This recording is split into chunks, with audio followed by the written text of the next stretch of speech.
kebetulan saya adalah pengacara Yesus. Anda harus menampilkan data ya, dan tunjukkan kesalahan Yesus. Saya awali dari Amsal 21:18. Orang fasik dipakai sebagai tebusan bagi orang yang benar, dan pengkhianat sebagai pengganti orang yang jujur. Nah, tunjukkan nanti Bang, di mana data-data tercatat bahwa Yesus adalah pengkhianat. Itu satu. Dan dua, di Amsal 17:23, orang fasik menerima hadiah suapan dari pundi-pundi untuk membelokkan jalan hukum.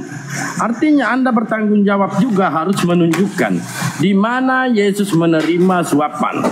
Di Ulangan 27:25, terkutuklah orang yang menerima suap untuk membunuh seorang yang tidak bersalah, dan seluruh bangsa itu harus berkata amin. Di sini Anda harus tunjukkan kesalahan apa yang dilakukan Yesus sehingga dia menanggung dosa dan disalibkan. Nah, kan jelas data-datanya. Yang mengutuk orang yang mati di tiang kayu salib itu adalah Elohim.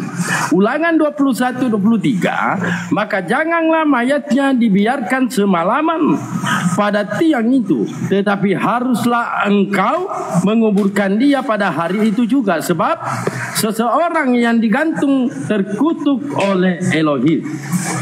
Jadi, kalau Anda menginginkan Yesus disalib, maka tanggung jawab saudara untuk membuktikan Yesus pengkhianat, Yesus menerima suap berdasarkan dari data-data yang ada di Perjanjian Lama.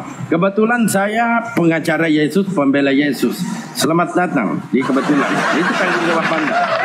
Ya, tanggung jawab Anda untuk menunjukkan Yesus menerima suap, Yesus mengkhianat. Silakan.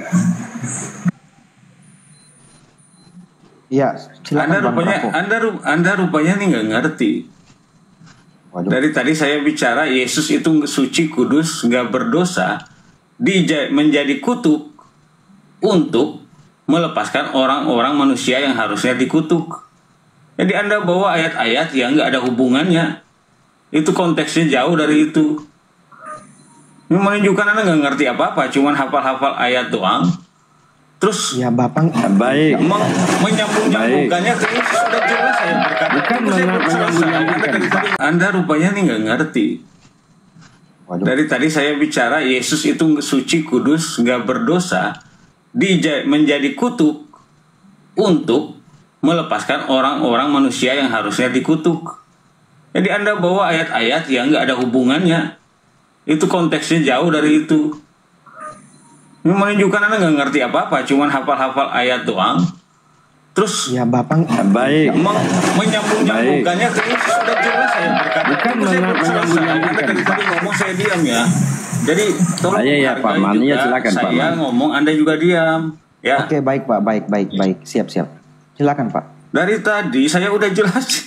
Alkitab jelas mengatakan Yesus tidak bersalah, menjadi kutuk agar orang yang terkutuk itu bisa diselamatkan. Saya ini terkutuk, saya ini penipu, Anda juga penipu, Anda terkutuk, harusnya Anda terkutuk, harusnya saya terkutuk, harusnya semua manusia terkutuk.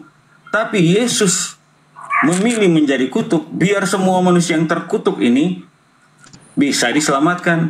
Jadi kalau Anda bawa-bawa ayat yang tadi itu karena Anda nggak ngerti.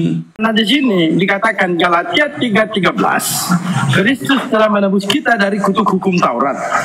Nah, di sini timbul narasi pertanyaan, ya, apakah yang ditebus Yesus dalam kitab Taurat dan apa yang terkutuk dalam kitab Taurat? Itu satu.